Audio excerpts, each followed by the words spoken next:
Nanaimo, Ladysmith. Mr. Manley. Well, thank you, Madam Speaker. It's an honor to rise in this House again, to be here. I'd like to acknowledge that we are on the traditional territory of the Algonquin First Nation and as uninvited guests, and to them I say miigwech. I'd like to thank the hard work of my staff who have been just going overtime during this crisis. The phone calls, the emails, dealing with constituents in crisis is difficult work, and I really appreciate what they've done, and I know that constituents do as well. I'd like to thank the government for their response, and I know that many Canadians have needed help and are getting help.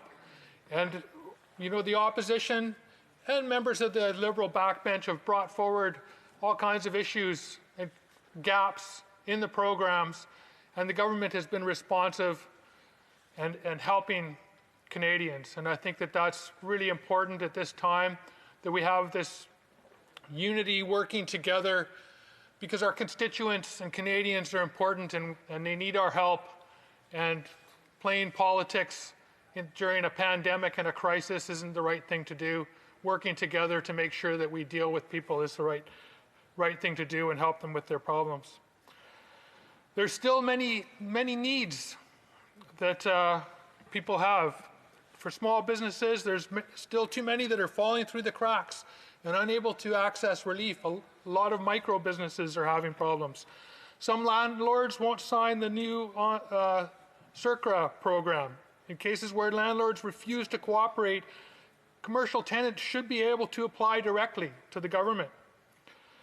The Canadian Federation of Independent Businesses' latest report found that half of small businesses surveyed cannot make their June rent. We're asking the government to allow tenants to access the 50% rental funding when landlords don't agree to opt into the CERCRA program. We're also asking that the government ease the 70% revenue drop criteria for CERCRA so that more businesses can apply. The CEBA, the business account, still requires a business checking account, and I know that the government has promised changes to that, and I'm looking forward to hearing about those changes. This is something that opposition members have brought up on a number of times. Many in the arts and music industry who rely on summer business will need a lot more help to survive until next year, and I'm thinking about all of the festivals and all of the industry behind them that support them. RSM Productions in Nanaimo, the sound and lighting company, they've lost all of their contracts, and they're a company that needs help. Municipalities have experienced staggering drops in revenue and increased costs.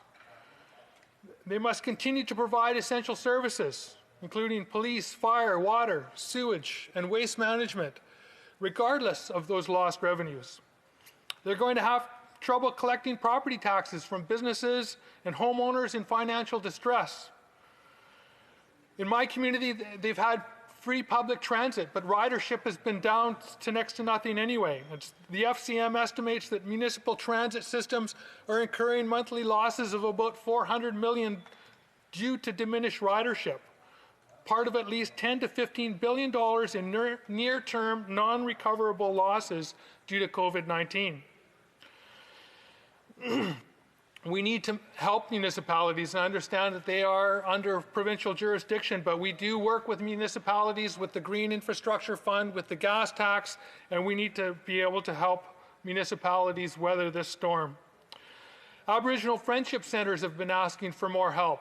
And I know in the Tillicum-Lalem Aboriginal Friendship Centre in my community provides a broad spectrum of important programs for the 12,000 urban Indigenous people in my riding, including a health centre, youth and elder housing, a youth safe house for homeless youth, a home for single moms, a food hamper program.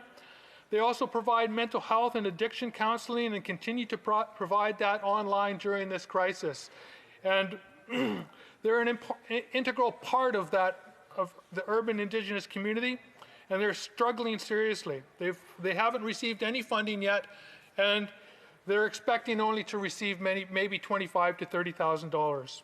So I'm hoping that the government steps up with more funding for urban Aboriginal organizations. Many nonprofit organizations are suffering. In BC, nonprofits contribute $6.4 billion to the economy and employ 86,000 people. 78% are facing serious disruption. 74% have seen a large decrease in funding, and at least 19% are shutting down permanently. I was disappointed to see that the government contract Amazon rather than Canada Post for delivering PPE. And that's because of the way Amazon treats their employees. And we see Jeff Bezos now is on track to be the first trillionaire. In contrast, our Canada Post employees are paid well, they work hard for their money, and they return that money into our economy.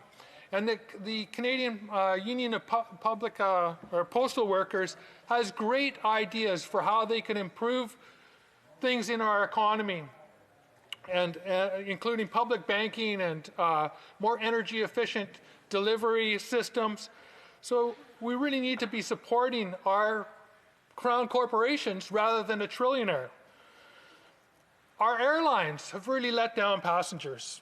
And you know, the local Chamber of Commerce bought tickets to go to 2 separate conferences.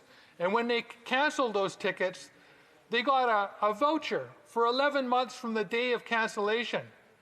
You know, how are they going to use that for the annual conference next year? That's completely useless to them. I have constituents who have tickets that the airline said you need to use your tickets before September, but there are no bookings before September. So the airlines are letting people down, and we need to stand up for consumers in this country the same way that the Europeans and the Americans do, and make sure that passengers get a refund or at least get a voucher that they can use. 11 months is ridiculous. 4 months is ridiculous.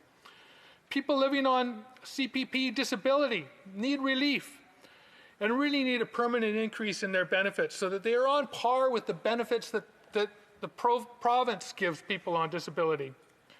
With our healthcare system, we've seen the need for improving healthcare, and we know that there's a $15 billion deficit just in maintenance in our healthcare system.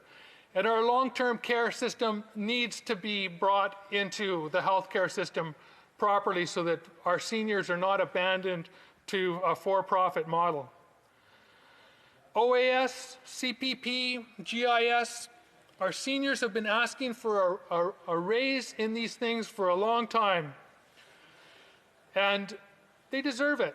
The cost of living in my riding has gone way up. The cost of renting a place, because the real estate values have escalated in the last 5 years, have driven up the cost of living.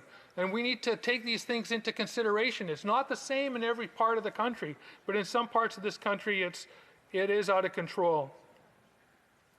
I know there's worries about fraud in the relief programs, but we see fraud in other areas. We see polluters who abandon their messes, declare bankruptcy, and then leave it for us, the citizens, the taxpayers, to clean up. That's privatizing the profits and socializing the losses, and that needs to end. We also need to make sure that offshoring of wealth, whether that's legal through loopholes or illegal through tax evasion, is stopped. We lose about $19 billion a year in taxes through tax evasion or tax avoidance. One of the things that I've been talking about for a while here is guaranteed livable income. It's similar to the basic income or universal basic income that's proposed, but we base it upon a basket of goods that the same way that a living wage would, so that people have the things that they need to survive. It's an idea that's gained support across the political spectrum, but the Greens have been talking about this for several decades. 50 Canadian senators have written to the Canadian Prime Minister calling for a minimum basic income for Canadians. The GIL establishes an income floor below which no Canadian can fall. It is something whose time has come. This crisis has shown us that there's a lot of issues that we need to deal with. One of the things that it's taught us is life is more important than money, and when we work together, we can get things done. And I look forward to continuing to improve the programs that the government has put forward. Thank you.